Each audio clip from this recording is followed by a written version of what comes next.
Hej alle sammen og velkommen til den her video. Hold da op, det er lang tid siden jeg har startet en video, især på den her YouTube-kanal. Ja. Jeg vil også godt lægge mere fokus ind på den her kanal.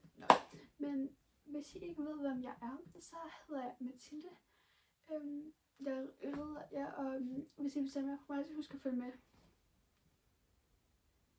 Okay, hvor skal jeg starte? Måske skulle jeg lige lukke min dør.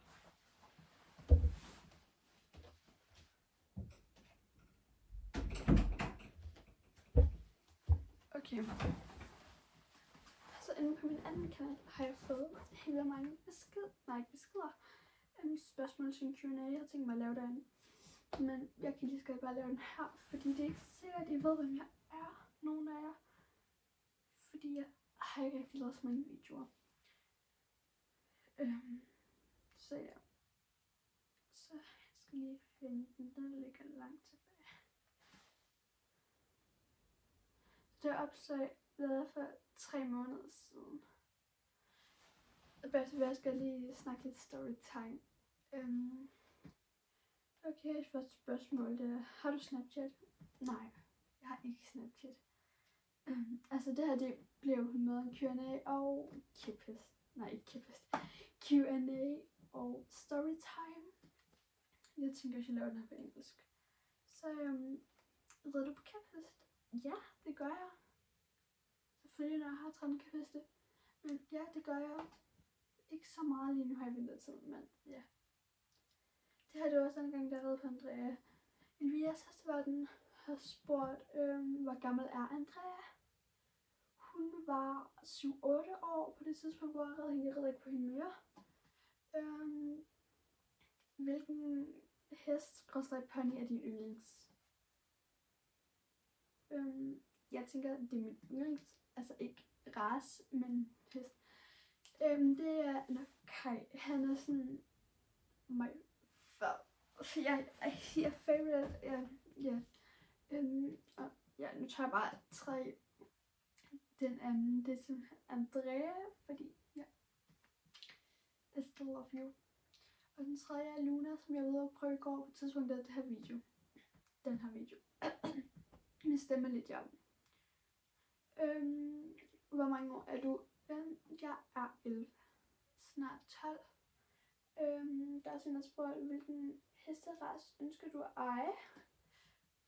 Jeg vil godt, altså jeg kan ikke helt bestemme mig. Jeg vil godt lidt eje en amerikansk sportspony, tror jeg nok det hedder. Men jeg ved ikke helt, en fjordhest, haflinger, ja, det ved jeg ikke helt. Bare sådan, en sportspony måske, ja. Så har Hanna spurgt, hvem er din BFF, og det er selvfølgelig Hanna. Hun kommer faktisk i dag på det tidspunkt i den her video, men ja. Så har vi spurgt mig, hvad er din springrekord? Min springrekord, det er Cavaletti, men hvor den står på det højeste. Ja. Okay, nu er der et engelsk spørgsmål. What do you make you start on writing? Jeg svarer på den på engelsk. Skal jeg nok svare på den på dansk? Eller skal jeg svare på den på dansk? Jeg svarer på den på dansk. Det var i skolen i... Hold da op, er det så lidt siden? I 2. klasse, tror jeg det var. Ja, 2. klasse.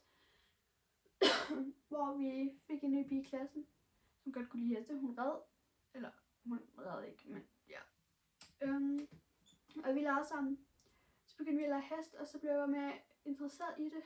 Og så, ja, så spurgte jeg mig så til, det måtte jeg ikke. Men så plejede min mor, og så fik jeg lov. Ja, det var faktisk bare de spørgsmål. Ja. Ja, det var det. Så nu kommer storytime. Ja. Mit ansigt så meget. Han store kinder. Altså en stor mund. Så ja.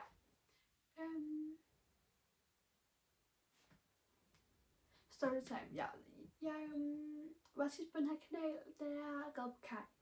Det gør stadig, men jeg har nok heller ikke vidst, at jeg har red på en hest, der hedder Andrea. Men okay, storytime helt tilbage fra Fuxi. Helt tilbage. Vi skal langt tilbage. Vi skal lidt over et... Hold da op. Vi skal et år tilbage. Et år, ja. Vi skal et år tilbage. For et år siden, der red jeg på Fuxi. Jeg havde lige galopperet på ham. Jeg skiftede hold, fordi det passede bedre med tiden. Så jeg skiftede hold. Og jeg fik også en ny ridder. Min stemme var ja, men jeg skiftede hold og ny ridderlærer. Kendte ingen på mit hold, jeg var ikke god. Min galop, den var virkelig, virkelig der kan lige komme nogle videoer herover af det. Men sådan, jeg var bange for ikke at holde fast i sadlen i galop også. Men ja, jeg red på Huxi, og han var ellers seriøst den nemmeste hest. Ja. Så 2 gange inden sommerferien, ja, jeg red på ham i et helt langt stykke tid. 2 gange inden sommerferien, der skulle jeg prøve Kai. Fordi jeg var simpelthen træt af Huxi. Han var sur hele tiden. Ja, og så var det bare lige Kai, min ridderlærer sagde, jeg skulle prøve. Det var også godt ham, jeg helst ville på. Tror jeg. Det mener jeg. Men efter sommerferien skulle jeg skifte hold igen.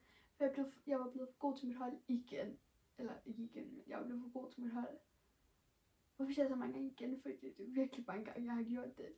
Men jeg blev for god til mit hold, så jeg var nødt til at skifte. Men i sommerferien, der var på ridelejr. Jeg kun have lagt part 1 og på ridelejren. Jeg vil også gerne lave part 2, men jeg føler det bare lidt for sent. Men hvis I skriver noget i kommentaren, så kan jeg godt gøre det. Altså hvis I så godt vil se det, så laver jeg bare hele videoen. Så kommer part 1 også med, og så laver jeg part 2 også. Men der skulle jeg ride på Sola.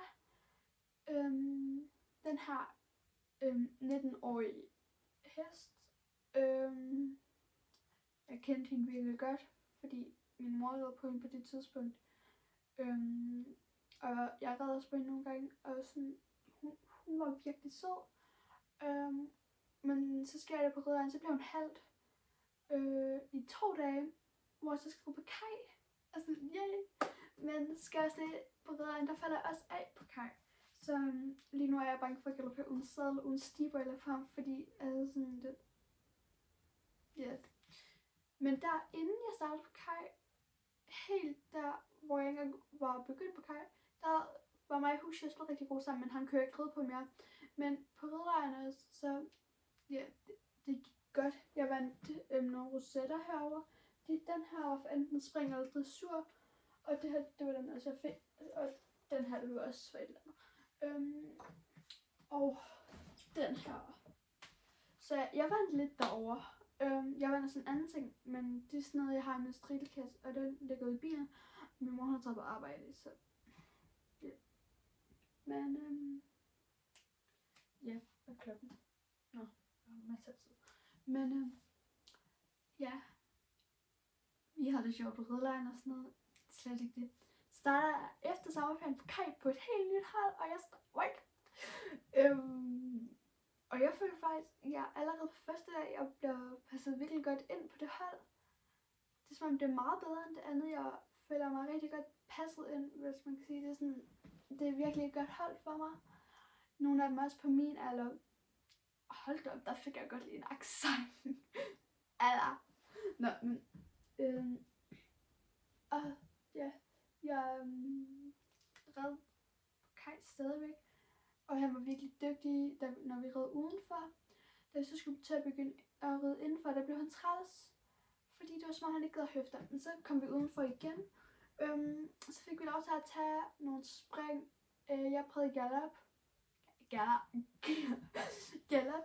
hvor han havde overspring. Og jeg var jo sådan, wow. Jeg fik jo et chok, fordi sådan, man flyver op ad og så lander man sådan hårdt ned. Sådan, Det var altså bare et krydsspring, hans overspring ved.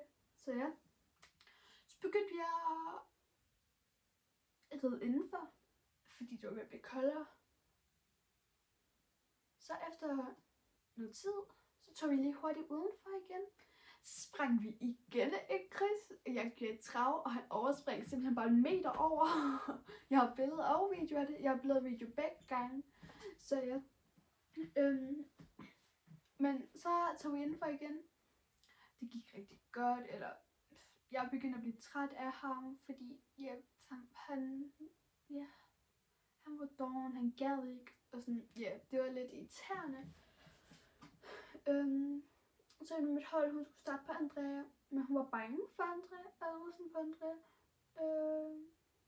Så jeg fik lov til at starte på hende, fordi så kunne hun starte på Kai, og sådan, fordi Hupsi, han kunne ikke ride mere, tror jeg nok, eller noget. Ja. Men jeg startede så på Andrea, og vi blev virkelig, virkelig, virkelig gode sammen. Så sker der det den 20. december, så bliver Huxi og Sola solgt, og de skal væk. Men jeg rider jo på Andrea. Men så på den sidste ridetime, for jeg ved, at jeg ikke skal ride på Andrea efter jul, og jeg var jo så glad for hende. Det var helt vildt, hvor glad jeg var for hende. Så jeg ved godt, det er en virkelig hurtig storytime. Jeg har filmet 11 minutter indtil videre. Men så er det, at jeg starter på Kai igen. Og jeg er sådan helt, det gider jeg virkelig ikke. Men vi ender faktisk med at blive virkelig gode sammen. Vi er sådan rigtig gode nu her. Og vi har det, jeg har det godt sammen med Kai. Så vi prøver at tage nogle bum. Selvfølgelig, og vi rider sådan her i galop. Men de der bum, dem er han ikke så glad for. Og min veninde kalder springe på ham. Men dem er han ikke så glad for. Så han siger, vi ses. Hvis bummen er her, og han er... hvis bummen er her, og han er her, så går han snart, og vi ses rundt om. Så var min rødder så tager fat i ham og trækker ham over, og så bliver hun skubbet ind i barrieren, og han hopper sådan, han går sådan her over i trav. Det gør han 3 gange, tror jeg. Jeg tror, vi skal over den 15 gange, og jeg tror ikke, jeg kommer over 3 gange. Så det gør han virkelig ikke. Og så var der sådan nogle små bum, jeg kom over 1 gang. Altså en lille bum, før var det 3, men så fik jeg sådan en lille en kun til mig. Den kom jeg over 1 gang med hjælp. Ja, vi red jo sådan her i galop. Vi blev rigtig gode sammen. Vi vil godt have jer for part. Eller vi vil godt sådan flere gange. Og vi tænker på part. Men part var måske ikke noget for mig. Og Marie der, hun siger, jeg var næsten klar. Men part, det var ikke lige sådan. Fordi at jeg ikke fik sådan. Ja, det var ikke så meget undervisning, jeg fik. Det var bare ride og sådan. Det var ikke særlig mange gange, men så beslutter vi simpelthen, at jeg skal ride 1 gang mere om ugen. Så vi melder os på. Så i fredags, der får vi besked. Jeg skal ride om onsdagen på Luna. Jeg kommer lige ind, ja. På Luna simpelthen. Den her store chestnut hest. Stor chestnut hest. Jeg tror, den kun er chestnut. Det mener jeg i hvert fald.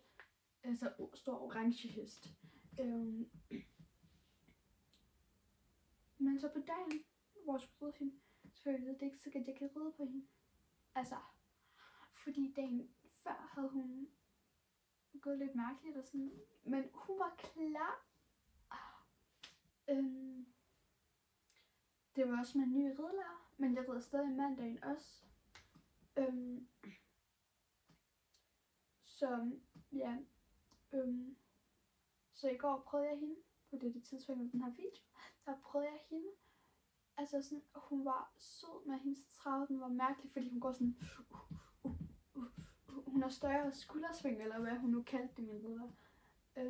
Så ja, det var fint. Men altså, Luna han er rigtig sød, jeg bliver også på hende. Men i galoppen, altså ja, jeg prøvede galop på hende, men det var min mor ikke helt lige klar over, men jeg kunne ikke styre hende i galoppen, hun var simpelthen for stærk. Jeg prøvede at få hende ud mod barrieren, jeg sad sådan her, pressede mig mit indvendige ben, hvis vi nåede den her vej, pressede mig mit indvendige ben, jeg kunne og jeg blev ved med at tage ud. Og så står Gordon lige her, en rødlær, står han med Vilma her. Og min hjerne, jeg kan ikke komme nogen steder hen, for Gordon han bliver sur. Så jeg prøver at ride imellem dem. Men så Luna hun sætter retning over mod min rødlær, og så er vi lige ved at ride henover. Så ja. Men ja, min ben. Men det, ja. Så det var min storytime, min video herfra. Jeg håber, mit ben, I vil følge med. Og vi ses bare i næste video.